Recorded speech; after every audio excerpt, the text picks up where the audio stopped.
अल्हम्दुलिल्लाहि रब्बिल आलमीन वस्सलातु वस्सलामु अला सय्यिदिल मुरसलीन अम्मा बाद फ़ाऊज़ु बिल्लाहि मिनश शैतानिर रजीम बिस्मिल्लाहिर रहमानिर रहीम। अस्सलामु अलैकुम वरहमतुल्लाहि व बरकातुहू। उम्मीद करता हूँ आप सब खैरियत से होंगे। अल्लाह ताला हम सब पे अपना फजल व करम फरमाए, आमीन। आप देख रहे हैं वसीम कादरी चैनल। मैं सूफ़ी मोहम्मद वसीम कादरी। आज मैं दिल के जुमला अमराज के लिए बहुत ही मुजरब और आजमुदा अमल लेके हाजिर हुआ हूँ।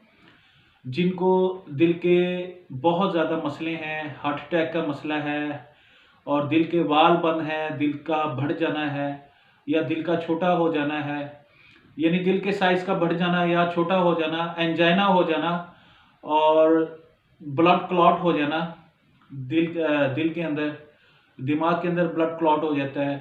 तो इस तरह की कई बीमारी हैं दिल की।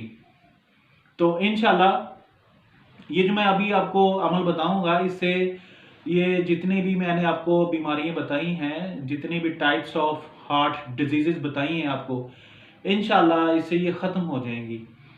तो फर्स्ट तो अल्लाह ताला ने खुद फरमाया कि जो दिल का सुकून है वो मेरे ज़िक्र में है। तो अल्लाह ताला का ज़िक्र करें ताकि अल्लाह ताला की जो रहमत है, अल्लाह ताला की जो नज़र है वो हमारी तरफ हो।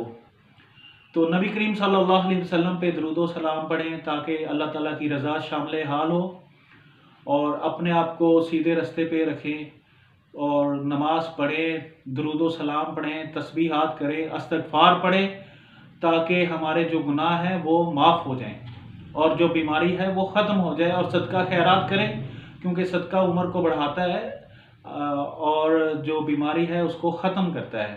आप हमारे चैनल पे नए हैं तो इसको सब्सक्राइब करें ताकि आइंदा जो हमारी वीडियो है वो आपको बर वक्त मिल सके और इसको ज़्यादा से ज़्यादा शेयर करें। तो अभी मैं आपको अमल बताने जा रहा हूँ। अमल करने से पहले ये जो मैं अभी आपको वजीफ़ा बताऊंगा, ये आपके घर का वो फ़र्द करे जो पाक साफ रहता हो, नमाज पढ़ता हो, बावज़ू रहता हो, ताकि इस अमल की पूरी ताकत जो है वो हमें मिल सके, यानी कि हम जो वजीफ़ा करने लगे हैं उसका पूरा असर हो सके। बगैर तस्बीहात, बगैर बावज़ू, बगैर पाक साफ के अगर आप ये कर लेंगे तो इसका आपको रिज़ल्ट पूरा नहीं मिलेगा। तो लिहाजा घर के उस बंदे की ड्यूटी लगाएं जो नमाज पढ़ता हो, पाक साफ रहता हो। अभी मैं आपको वजीफ़ा बताने लगा हूँ। सुबह फजर की नमाज के बाद आपने ये वजीफ़ा करना है। अर्क की एक बोतल ले लें, अर्क गुलाब की, और उसके ऊपर ये आपने दम करना है। अव्वल आखिर 11 दफ़ा दुरूद इब्राहीम पढ़ना है और सूरह इखलास आपने 11 दफ़ा पढ़नी है, सूरह काफिरून 11 दफ़ा पढ़नी है, सूरह फलक 11 दफ़ा पढ़ना है और सूरह नास 11 दफ़ा पढ़नी है और अलहम्द शरीफ 11 दफ़ा पढ़नी है, आयतुल कुर्सी 11 दफ़ा पढ़नी है और कलमा तैयब ला इलाहा इल्लल्लाह मुहम्मद रसूल ये आपने 313 दफ़ा पढ़ना है। ये आपने एक बोतल के ऊपर 5 दिन मुसलसल 5 दम करने हैं। जब आप 5 दम कर लेंगे तो जब आप पहला दम कर लेंगे तो आपने मरीज को पिलाना शुरू कर देना है। मरीज को इस तरह पिलाना है कि सुबह निहार आधा कप आपने पिलाना है। इंशाल्लाह इसके मैं आपको फ़ायदे बता देता हूँ।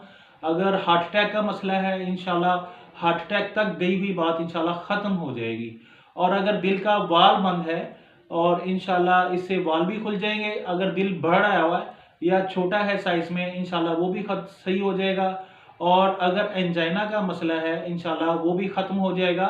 यानी जुमला अमराज कल्ब के जितनी भी बीमारियां हैं दिल की, इंशाल्लाह ये सभी पे इंशाल्लाह ये अमल जो है ये शिफा करेगा। और आपने ये 5 दम करने मुसलसल। उसके बाद आपने ये करना है कि ये आपने 41 दिन मरीज को पिलाना है। तो आपने जब अर्क की बोतल के अंदर इतना सा अर्क ले जाए तो उसके अंदर आपने जो दूसरी बोतल है वो फौरन डाल लेनी ताकि अर्क ख़त्म ना हो। और ये आपने मुसलसल पिलाना है मरीज को बिला नागा, बगैर कोई नागे के। इंशाल्लाह 41 रोज़ के अंदर, 11वें रोज़ के अंदर इंशाल्लाह आपका पेशेंट जो रिकवर शुरू हो जाएगा और 41 रोज़ के अंदर इंशाल्लाह मुकम्मल शिफायाब हो जाएगा।